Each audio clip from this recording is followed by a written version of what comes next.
আসসালামু আলাইকুম ভিউয়ার্স, নতুন আরেকটা ভিডিওতে সবাইকে স্বাগতম। তো আজকে ভিডিওটা অনেক গুরুত্বপূর্ণ। তো আজকের ভিডিওতে আলোচনা করব কবুতর কেন জোড়া নেয় না, কবুতর জোড়া না নেওয়ার কারণ কি, কবুতরকে কিভাবে জোড়া মিলাবেন।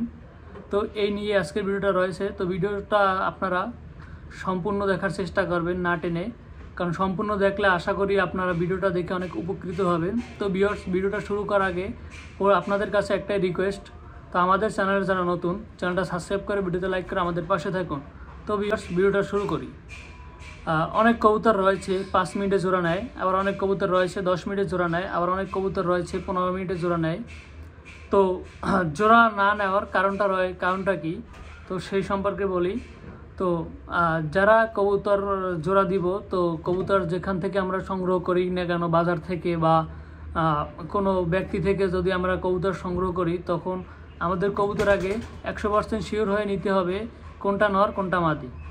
দুইটাই নর নেওয়া। অনেক সময় বাজার থেকে কবুতর কিনতে গেলে দেখা যাচ্ছে দুইটা নর বলে, দুইটা নর, কিন্তু তারা বলে এটা একটা নর একটা মাদি বলে চালিয়ে দেয়। তো এই সময় আমাদের বা জোড়া দেওয়ার সময়, যখন কবুতর জোড়া দেওয়ার জন্য কিনবো, তখন আমাদের 100% শিওর হয়ে নিতে হবে কোনটা নর কোনটা মাদি, সেটা দেখে ভালোভাবে নিতে হবে। তো যখন আমরা একটা নর মাদি কিনে আইনা যখন জোড়া দেওয়ার চেষ্টা করব, তখন দেখা যাচ্ছে অনেক সময় অনেক কবুতর জোড়া নেয়, অনেক সময় কবুতর জোড়া নেয় না। তো কবুতর জোড়া না নেওয়ার কারণ রয়েছে, তো সেটা আমি পরে বলছি। আরও একটা বলতেছি কবুতর কেন জোড়া নেয় না। তো কবুতর জোড়া নেওয়ার সময় আপনাদের যখন বাজার থেকে কবুতর সংগ্রহ করবেন, তখন আপনারা দেখবেন একটা পায়রা যখন নিয়ে আসবেন, তখন দেখবেন যদি আপনারা কবুতর বাজার থেকে সংগ্রহ করেন নরমাদি, তখন ভালোভাবে দেখে আনবেন যে কয় পরের এটা পায়রা, কয় পরের মাদি রয়েছে, বা কয় পরের নর রয়েছে, কয় পরের মাদি রয়েছে। যদি আপনারা 10 পর জোরে যাওয়া যদি নর কেনেন আর মাদি আনেন যদি 6 পরের, তখন দেখা যাচ্ছে ওই সময় কবুতরটা জোড়া নিবে না। তাছাড়া নর কিনলেন 10 পরের, মাদি কিনলেন 10 পরের, নর কিনলেন 6 পরের, এ সময় কিন্তু এই কবুতরগুলো জোড়া নিবে না। তাছাড়া যদি আপনার কবুতরের যদি জোড়া থাকে, মানে যে নর মাদিটা কিনে আনবেন সেই কবুতরের যদি জোড়া থাকে, তখন কিন্তু সাথে সাথে কোনো নরের সাথে মাদিরে দিলে জোড়া নিবে না।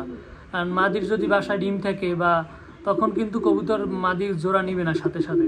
তো ভালো জোড়া দেওয়ার জন্য তো আপনাদের যে কাজটি করতে হবে, একটা পায়রা বা একটা নর আর একটা মাদি যখন আনবেন বাসায় আইনা, তো ওটা এক খাঁচায় আইনেই জোড়া দেওয়ার চেষ্টা করবেন না। তো ওটা একটা নর একটা মাদিকে দুইটা আলাদা আলাদা খাঁচায় রাখার চেষ্টা করবেন।